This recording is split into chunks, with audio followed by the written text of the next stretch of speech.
sexually abusing them as minors. Epstein and Trump were known to be good friends, and in the deposition, he was asked directly. Have you ever socialized with Donald Trump in the presence of females under the age of 18?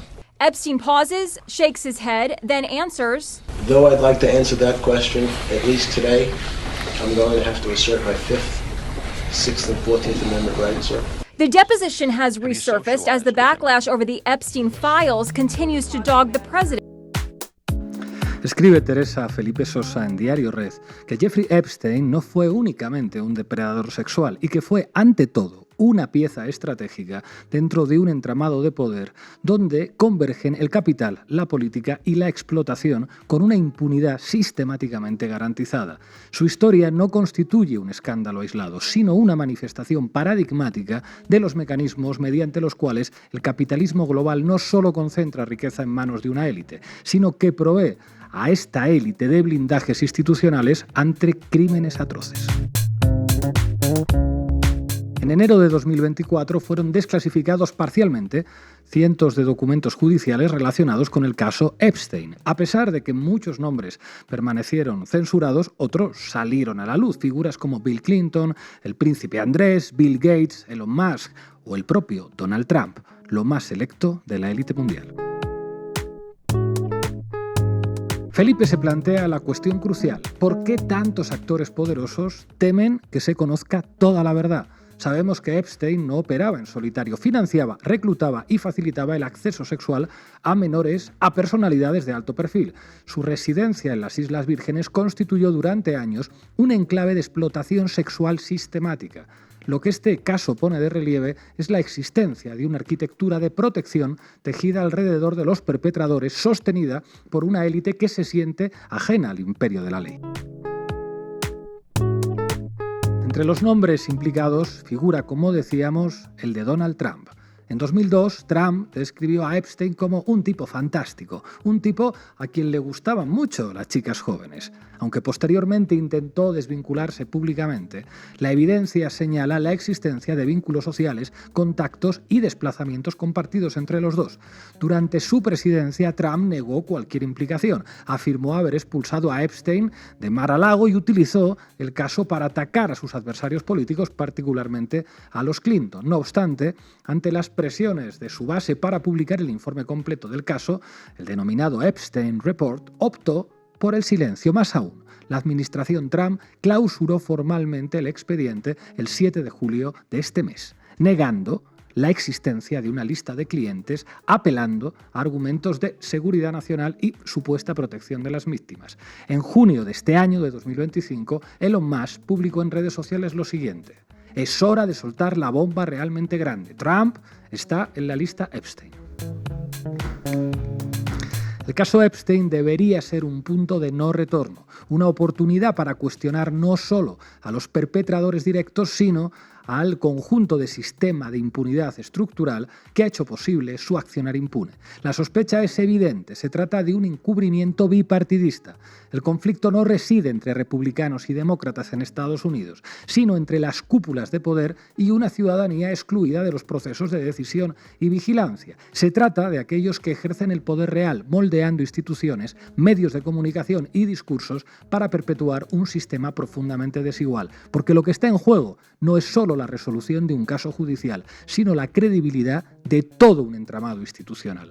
Y este ha demostrado reiteradamente que cuando se trata de proteger a los poderosos, la aplicación de la justicia es solo una opción y nunca una obligación.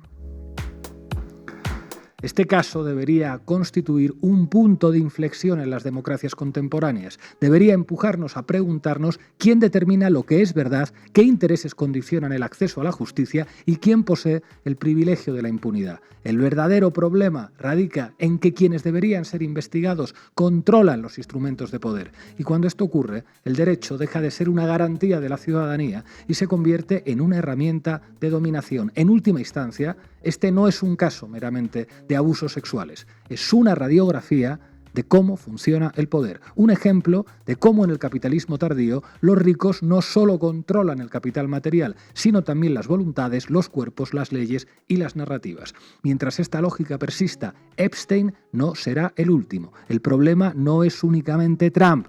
El problema es un sistema que convierte al poder en un salvoconducto, que convierte al dinero en un escudo y que convierte a la verdad en una amenaza a la que hay que neutralizar. Lean el artículo completo de María Teresa Felipe Sosa en Diario Red. Hoy en La Base analizamos el caso Epstein y sus eventuales implicaciones sobre Donald Trump. Bienvenidos y bienvenidas. La Base América Latina.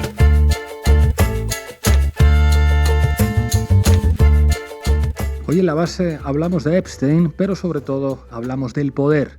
Hablamos de relaciones de poder, de medios de comunicación, de toda una red de oligarcas que se protegen entre ellos para seguir gozando de impunidad. Marco Teruggi, ¿qué nos traes?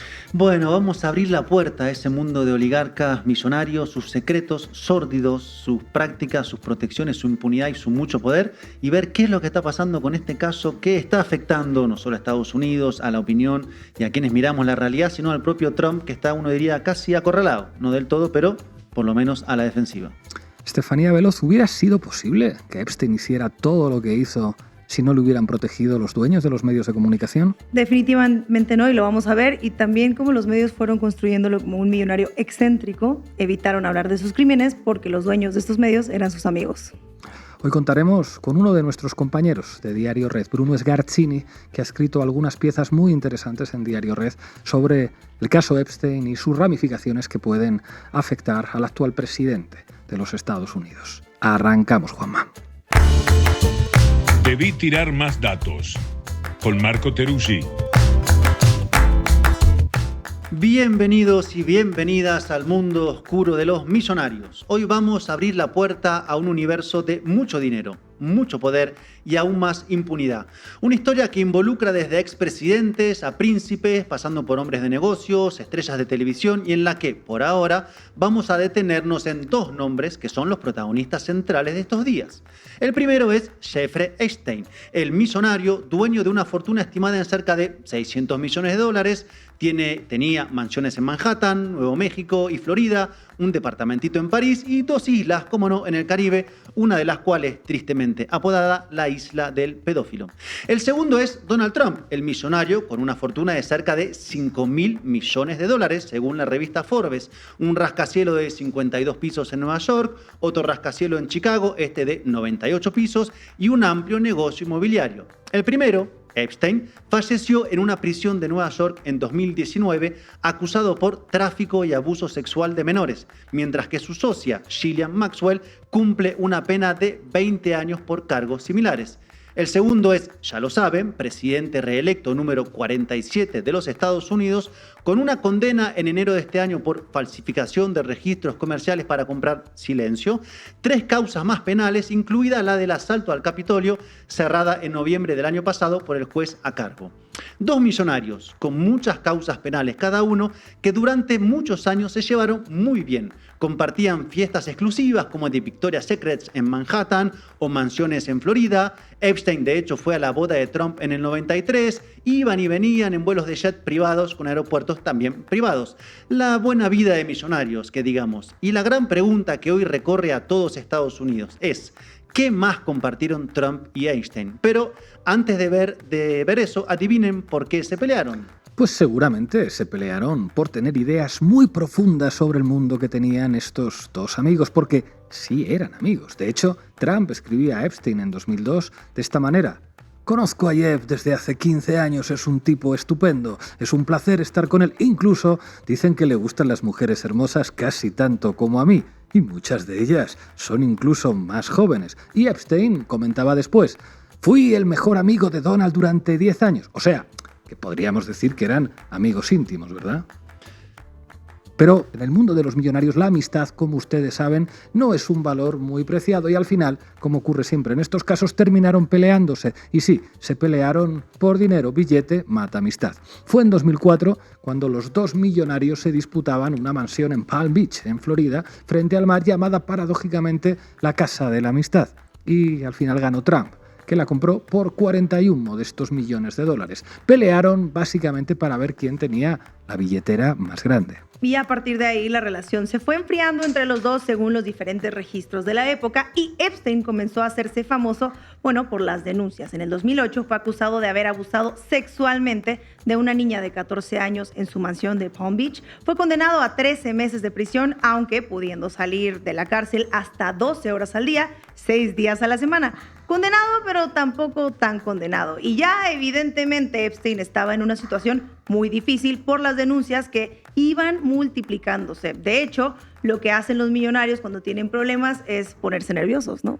Y sí, y hacen otra cosa. Sacó la chequera en el 2009 y pagó la módica suma de $500,000 a Virginia Giuffre, una de las denunciantes. Pero no cualquiera de las denunciantes, sino una que tenía una acusación muy particular contra el príncipe Andrew de Inglaterra, hijo de la reina Isabel II, a quienes vemos juntos en esta foto que dio la vuelta al mundo. Giuffre denunció al príncipe por haberla agredido sexualmente y además siendo ella menor de edad. Y adivinen qué hizo The Prince cuando finalmente fue acusado por Giuffre.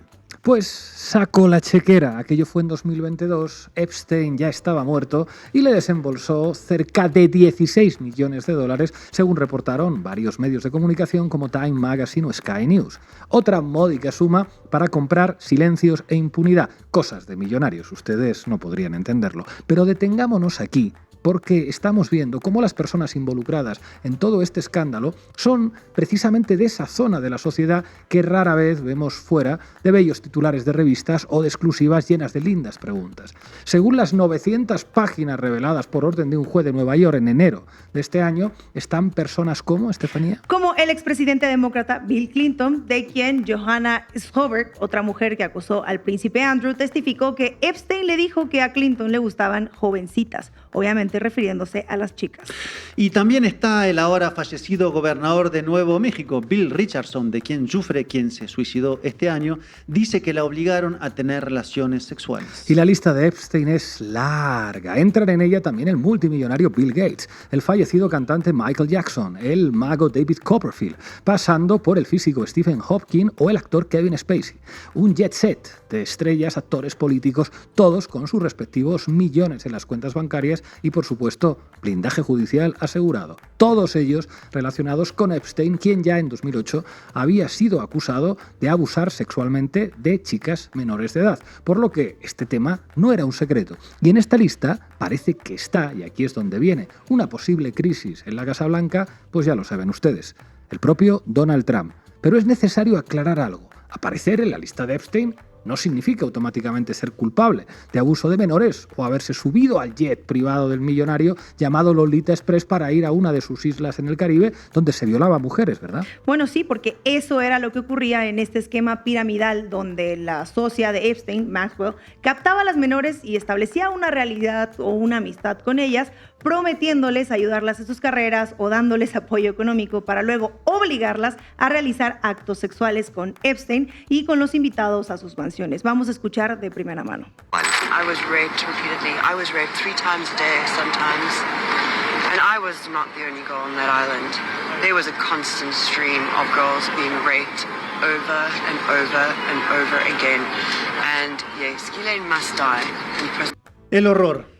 Y un horror que se hizo muy mediático, al punto que fue llevado, por ejemplo, a pantalla con una serie sobre Epstein en Netflix. Y el propio Trump había prometido en su campaña presidencial el año pasado revelar los archivos de la lista Epstein. Eso de que por la boca muere el pez o por las promesas de campaña mueren los presidentes. No todos, pero sí unos cuantos. Y claro, Trump dio el primer paso en febrero con la difusión por parte del Departamento de Justicia y el FBI de lo que describieron como la primera fase de los archivos desclasificados de Epstein, que finalmente no contenían información realmente novedosa. Pero adivinen quién se enteró que su nombre figuraba en la lista. El mismísimo Donald Trump. Lo sabía desde mayo, según informó el Wall Street Journal. Sobre este tema de las cosas que publicó el Wall Street Journal ya les va a contar después Estefanía más detalles. Bueno, y esa información, que debía ser altamente confidencial, vino a ser revelada por otro millonario, pero este millonario todavía más rico que los demás millonarios. Ya saben ustedes de quién hablo. Hablo de uno de los hombres más ricos del mundo y también amigo de Donald Trump hasta hace nada, Elon Musk. Bueno. Pero esto ya parece como la telenovela Rosa Salvaje, pero protagonizada por hombres millonarios. Amistades rotas, traiciones, despechos políticos y violaciones de niñas. Hay de todo en esta temporada distópica. Sí, me gusta mucho esa novela. Y aunque Musk se arrepintió a los días de haber publicado este mensaje en X, en la red de la que es dueño claramente, donde decía literal que Trump estaba en los archivos de Epstein y por eso no terminaba de desclasificarlos. Pero claro, una vez hecha esta acusación, comenzó a rodar con más y más fuerza y de escándalo en escándalo, llegamos hasta aquí, con Trump, alias el impune, pues contra las cuerdas. Sí, Trump acorralado por un millonario pedófilo y no por deportar ilegalmente a migrantes venezolanos a una cárcel sin ley en El Salvador, o por quitarle impuestos a los más ricos, o por recortar la poca atención médica pública que existe en Estados Unidos. Así es la época en la que vivimos. Y el caso Epstein le hizo ruido por dos grandes razones. Primero, porque el Departamento de Justicia y el FBI establecieron post-investigación, difundida a inicio de mes, que no existen indicios sobre el asesinato de Epstein, es decir, que sí se suicidó, ni tampoco una lista de sus clientes, ni pruebas del liderazgo de una red de chantaje sexual a políticos y empresarios. Pero, ¿por qué el hecho de confirmar que Epstein efectivamente se suicidó afectó tanto a Trump? Cuéntanos, Marco. Bueno, porque dentro de su movimiento MAGA o Make America Great Again, muchos están convencidos de que Epstein no se suicidó, sino que fue asesinado. Ya saben, eso de las conspiraciones a las cuales son tan proclives en la base social de Trump, y no solamente allí, digamos todo. Y en estos días empezaron a emerger muchos mensajes, agregando capas y capas de teorías, sospechas, que navegando por submundos y no tan submundos de Internet, uno puede encontrar rápidamente, como la que ven ahora en pantalla.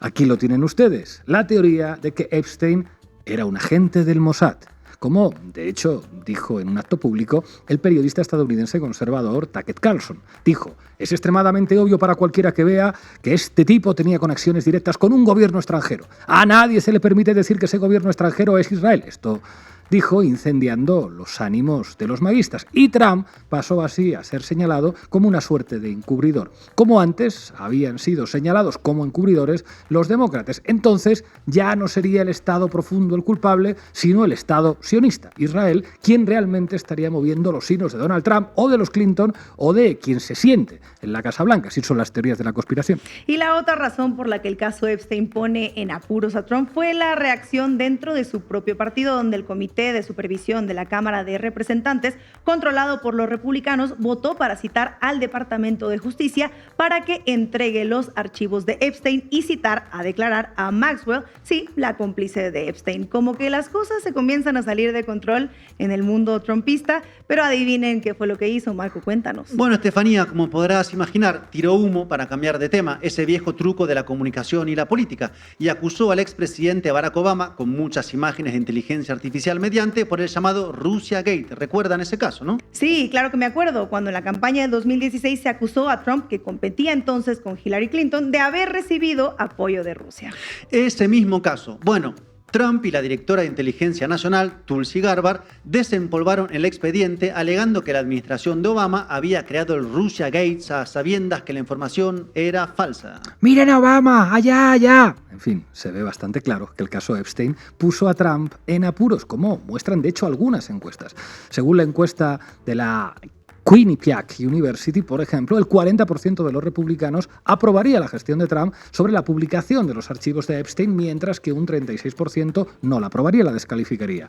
Señales de que el tema pegó en buena manera fuerte en la línea de flotación de Trump. Aunque aún falta tiempo, y esto es solamente un episodio de los 6 primeros meses de gobierno de Trump, 6 sí, aunque parezcan ya muchos más, ¿verdad? Sí, y según los datos también de la encuesta de The Economist, 2/3 de los estadounidenses, incluida la mitad de los republicanos, cree que el gobierno está ocultando pruebas en este asunto. En todo caso, lo cierto es que la bomba Epstein detonó y la telenovela de Millonarios, Poder e Impunidad tiene unos cuantos capítulos más por delante. En particular, porque a la cabeza de la Casa Blanca se encuentra el más peligroso de todos los millonarios en estos tiempos, donde la regla que queda es el que puede, puede, y los demás que revienten. Veremos cómo sale Trump de la lista Epstein. Pase lo que pase, se lo contaremos aquí, en Canal Red América Latina. Gracias, Marco. Or they should focus on the fact that Larry Summers from Harvard, that Bill Clinton, who you know very well, and lots of other friends, really close friends of Jeffrey Summers, should be spoken about. Because, Jeffrey Epstein should be spoken about. And they should speak about them because they don't talk about them. They talk about me. I have nothing to do with the guy. Estefanía Veloz, todo tuyo. Vamos arriba, Bo. Cuéntamelo todo y exagera. Con Estefanía Veloz. Epstein cultivó relaciones con periodistas influyentes, editores y ejecutivos de medios que lo ayudaron a ir moldeando su imagen al público, y al presentarse como un acaudalado y elegante financiero, fue ocultando sus actividades criminales detrás de una fachada de respetabilidad. Y así se ganó la atención de los medios de comunicación, pero como un personaje pues simplemente rico. En el 2002 la revista New York Times publicó una historia sobre Epstein escrita por Landau Thomas. Por favor, recuerde usted este nombre. Y en esta publicación se incluía una cita del entonces magnate inmobiliario Donald Trump sobre el misterioso financiero. Y en la publicación que ya nos contaba más o menos Marco, Trump llamó a Epstein un tipo increíble y agregó que incluso se dice que le gustan las mujeres hermosas, tanto como a mí, y en especial las jóvenes, decía Trump, como vemos la nota en pantalla. Pero Trump no era su único amigo. Marco, ¿tú tienes datos sobre otras amistades de Epstein? Bastantes datos. De hecho, en 2003, Epstein intentó comprar la New York Magazine en asociación con Mortimer Zuckerman, un magnate de los medios, propietario del New York Daily y también del US News and World Report, medios importantes en Estados Unidos. El primer dueño de medios y amigo íntimo de Epstein, que mencionaremos hoy porque hay una lista. Pero continuemos con la cobertura del finado. Y sí, es una larga lista. Vanity Fair publicó en el 2003 el titular El talentoso señor Epstein.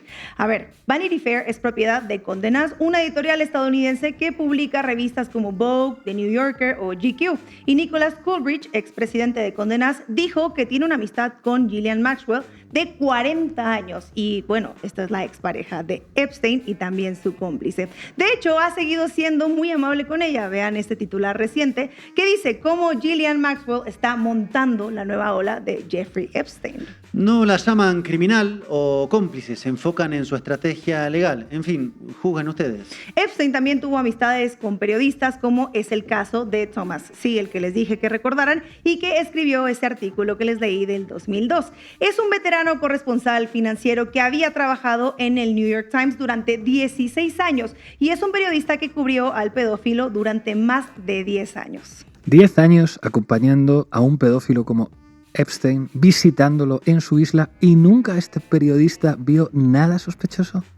Vamos. Y acá vale la pena mencionar que Jeffrey le donó $30,000 a una fundación de Thomas. Un pequeño detalle solamente. Pequeñísimo. Incluso tuvo varias oportunidades para señalar a Epstein porque Thomas en el 2008 publicó otro artículo sobre él titulado Financiero inicia sentencia en caso de prostitución, que incluía este lírico pasaje. Por favor, Pablo, ¿puedes leerlo? A medida que sus problemas legales se agravaban, el señor Epstein contemplaba el mar azul y las exuberantes colinas de Santo Tomás. A lo lejos saboreaba un almuerzo de cangrejo y filete poco hecho preparado por su chef personal e intentaba explicar cómo su vida había dado semejante giro. Esto lo escribió el amigo Thomas, el periodista. Sobra decir que el artículo presentaba en gran medida a Epstein como alguien que solicitaba servicios de trabajo sexual, no como alguien que cometía delitos sexuales contra menores, aunque para entonces ya los agentes federales habían identificado a varias docenas de víctimas o de posibles víctimas.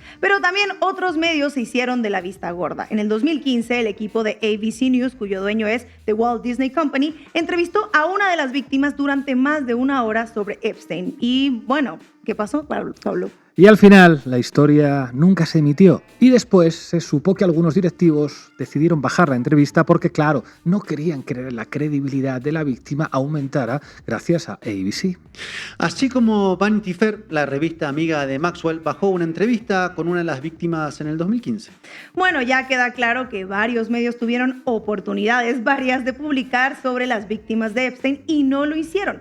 Suponemos que porque se trataba de sus amigos. El papel de los medios de comunicación tradicionales no fue meramente pasivo, fue activamente cómplice en la gestión del relato. Se suprimieron o se minimizaron investigaciones que podrían haber expuesto la red de Epstein. Es que la herramienta que Epstein utilizó para intentar suavizar la cobertura informativa y en ocasiones evitar por completo el escrutinio periodístico es una de las más viejas de todas, valerse de sus amigos, los millonarios, y entre ellos en especial los dueños de los medios. Amigos millonarios que los medios evitaron mencionar. Por ejemplo, una amistad por medio de Maxwell es la de Laurene Powell Jobs, la rubia que vemos en pantalla, y una íntima de la pareja. También, por cierto, es la viuda de Steve Jobs y accionista mayoritaria de un medio que se llama The Atlantic, que es uno de los medios más relevantes de Estados Unidos. ¿Y cómo se refleja esto en su cobertura? Cuéntanoslo, Marco. Bueno, no solo minimizaron a Epstein, sino que incluso llegaron al extremo de publicar un artículo afirmando que la trata sexual infantil era una epidemia falsa, describiéndolo como delitos de tráfico sexual presuntamente cometidos por Epstein, el financiero caído en desgracia que fue arrestado en julio del 2019 y se suicidó ese mismo agosto y que era conocido por su amplio círculo de conocidos ricos y famosos. La descripción más amable del caso Epstein fue esta, sí. No es la más amable porque hay una más. Este artículo afirmaba: cuanto más aprendemos sobre las acusaciones contra el multimillonario recluso Jeffrey Epstein, más parece una invención de los pantanos febriles del Internet. Y no se van acabando los amigos millonarios de Epstein, porque otro era Bill Gates, que no necesita ser dueño de ningún medio, porque su fundación ha donado cientos de millones de dólares a medios como BBC, The Financial Times, The Atlantic y otros más. Y también Jeff Bezos, el segundo hombre más rico del mundo, propietario de Amazon y dueño del Washington Post desde el 2013, ha sido amigo de Maxwell. Hasta el 2018 se les vio juntos de campamento, 7 años después de que las acusaciones contra ella fueran públicas. Hasta Michael Bloomberg era su pana, su cuate, su colega, su camarada, su brother, como ustedes lo quieran llamar. Bloomberg, exalcalde de Nueva York, tiene un patrimonio neto de tan solo 96.300 millones de dólares y es el dueño de un medio financiero muy importante que lleva su nombre, un medio de comunicación financiero que ustedes conocen, Bloomberg. Vaya, parece que se ve bastante claro que durante muchos años existió un pacto de clase donde perro no come perro, la oligarquía mediática que manipula la información para proteger a los ultrarricos a costa de, en este caso, mujeres y niñas que fueron violadas. Así llegamos a otro magnate de los medios, Rupert Murdoch, quien era uno de los invitados habituales de las fiestas de cumpleaños de el pedófilo en cuestión, Jeffrey Epstein. El abuelo Rupert, dueño de 2 grandes medios de comunicación, y los anteriores tienen algo en común: que todos son amigos de Trump, incluyendo a Epstein. Murdoch es quien podría decirse padrino mediático de Trump, porque no solo ha financiado su campaña, sino que también le ha puesto una televisora a su disposición. Nada más y nada menos que la cadena Fox, de hecho, el único medio aliado que le queda todavía. Ya saben, los inventores de los hechos alternativos. Porque resulta que la segunda mitad de julio, no sé ustedes, trajo sorpresas en el caso Epstein, como la publicación de The Wall Street Journal sobre la historia que Trump quería desesperadamente ocultar. Una carta de cumpleaños enviada a Epstein en el año 2003. Pablo, ¿qué hacías tú en el 2003? Manifestarme en Madrid contra la guerra de Irak. Y yo estaba empezando a estudiar sociología en Argentina. Y yo, bueno, no sé, imagino que veía caricaturas o algo así, pero podemos concluir que ninguna de las personas hoy en este programa estaba vacacionando en las islas de Epstein, ¿no? No parece. Bueno, y hablando de caricaturas, el Wall Street Journal asegura que con un dibujo hecho a mano de una mujer desnuda y su firma colocada como vello púbico, Trump elogió a Epstein en su cumpleaños. Y bueno, también les traigo lo que aparece en esta carta. Pero antes, según el Wall Street Journal, Trump respondió: nunca escribí en un dibujo en mi vida. No dibujo mujeres. No dibujo mujeres. Yo no sabía nada, diría el expresidente mexicano Felipe Calderón. Y al día siguiente, el Washington Post nos despierta con un titular que dice: Trump dijo que nunca escribí en una foto. Y aquí hay 4. De hecho, sí, en la nota se ven varios dibujos a lo largo de los años y al menos 4 fueron subastados públicamente durante su primer mandato como presidente. Juzgue usted si sabía dibujar o no sabía dibujar. Bueno, puede ser que no se acordara el bueno de Trump. Claro, y tampoco puede ser que se le olvidara o se acordara del contenido de esta carta, supuesta carta que decía: feliz cumpleaños y que cada día sea otro secreto maravilloso. Carta que le envió Trump a Epstein. Esas 7 palabras destruyen la versión de Trump de que eran solo conocidos. El tono íntimo, los secretos compartidos, la extraña imaginería sexual. No es así como se comunica a los que solo se conocen un poquito, digamos. ¿Qué secretos, Estefanía? Bueno, aún hay más. En la misma nota publicada por el Wall Street viene el contenido de la carta y si te preguntas qué secretos o no sé, ¿quieren saber qué decía la carta? Bueno, a estas alturas me encantaría saberlo, Estefanía. Sí, cuéntanoslo, queremos saber. Bueno, vamos a leerla traducida, pero te propongo que yo soy Epstein y tú, Pablo, eres Trump. Marco, por en favor. este caso, salud garanto. Debe haber algo más en la vida que tenerlo todo, comenzaba la nota. Sí, la hay, pero no te diré qué es, querido Jeffrey. Yo tampoco, porque también sé lo que es Donald.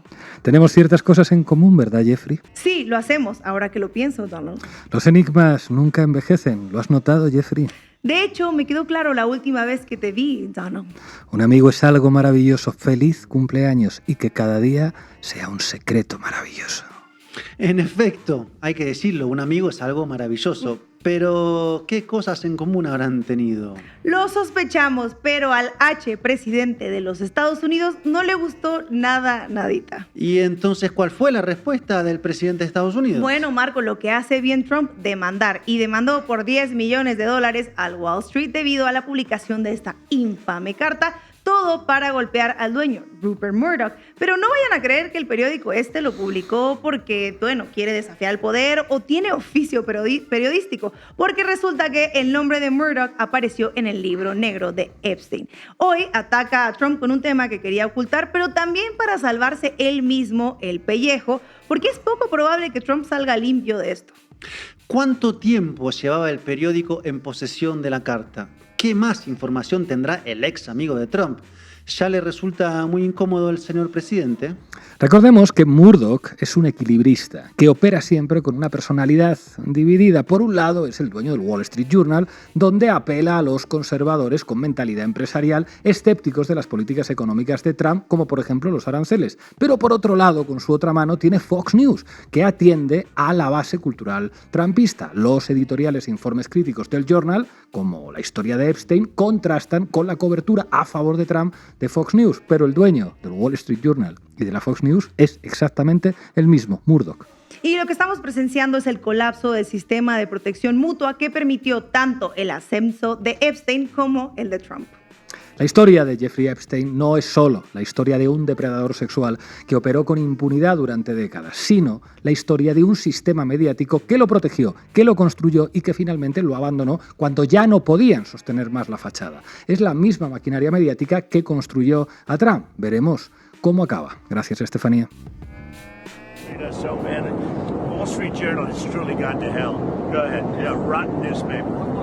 You hear what I said? It's a rotten newspaper.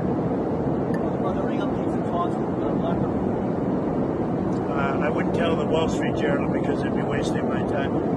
There are talks, but I don't want to talk to the Wall Street Journal. But look, Wall Street Journal is China-oriented, and they're really bad for this country. Go ahead.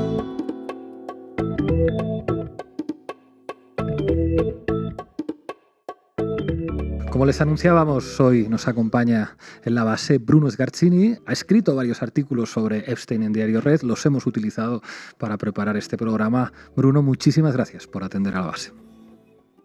No, gracias a ustedes por la invitación. Bruno, quiero conocer tu análisis sobre en qué medida esto puede afectar a Trump 5 meses después de su llegada al despacho Oval. La principal afectación creo yo que es la división de la base trumpista, porque hay una base trumpista que fue alimentada con todas las teorías de conspiración alrededor del caso Epstein, que inflamaron de alguna manera una conspiración demócrata, progresista, de izquierda, relacionada con el mundo de la pedofilia, y resulta ahora que cuando empiezan a aparecer todas estas revelaciones que desencadenan el fin de la investigación del FBI y el Departamento de Justicia, la cosa es mucho más variopinta, con empresarios muy cercanos a Donald Trump, antiguos financistas de Donald Trump, como Leon Black, incluso como Leslie Wexner, que era el padrino de Jeffrey Epstein. Entonces empieza a generar en el movimiento trumpista y en la base algún tipo de descreimiento de cara a unas elecciones de medio término en el próximo Congreso de Estados Unidos que van a ser muy complicadas para Donald Trump. Y después obviamente está la cara del prestigio personal de Donald Trump, que como ya sabemos a Donald Trump no le importa mucho porque siempre inventa su propia historia que va en contra de, por ejemplo, hecho muy evidente de que revelan la amistad de Epstein durante los años 90 con Trump, incluso participando en concursos de belleza, y lo que puede llegar a afectar más a Donald Trump es sí que aparezca en una lista de potenciales clientes de la red de Epstein y sobre todo lo que está relacionado a los financistas de Donald Trump, que están muchos de ellos dentro incluso del propio gobierno de Estados Unidos. Marco.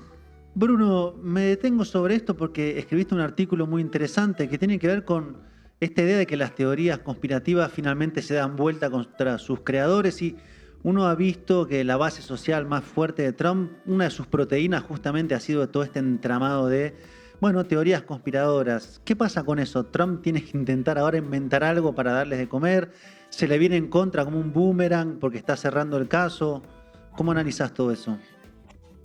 Bueno, las historias de la ultraderecha en general y de las redes sociales están alimentadas de teoría de la conspiración, muchas de ellas sobre todo de la ultraderecha.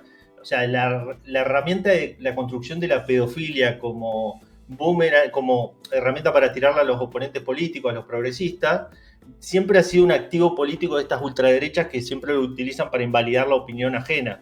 Entonces, dentro de esta misma narrativa que está dentro de este ecosistema, Trump está intentando desarrollar la historia como diciendo Einstein forma parte de la trama rusa de desinformación, es una trama, una conspiración armada por los demócratas, por Barack Obama, y el cierre final, el broche, sería una declaración arreglada de la esposa de Einstein, Ghislaine Maxwell. Como sabemos, los abogados del Departamento de Justicia, Pam Bondi y Todd Blanche, los dos antiguos abogados de Donald Trump personales, están negociando con esta mujer una posible confesión a la carta que lo libere a Trump de culpa y cargo y que rearme toda la trama alrededor, obviamente, de los demócratas y de todos sus financistas para intentar darle un cauce de cara a la base trumpista y poder cerrar, hacer un control de daños, como se conoce en la política comúnmente.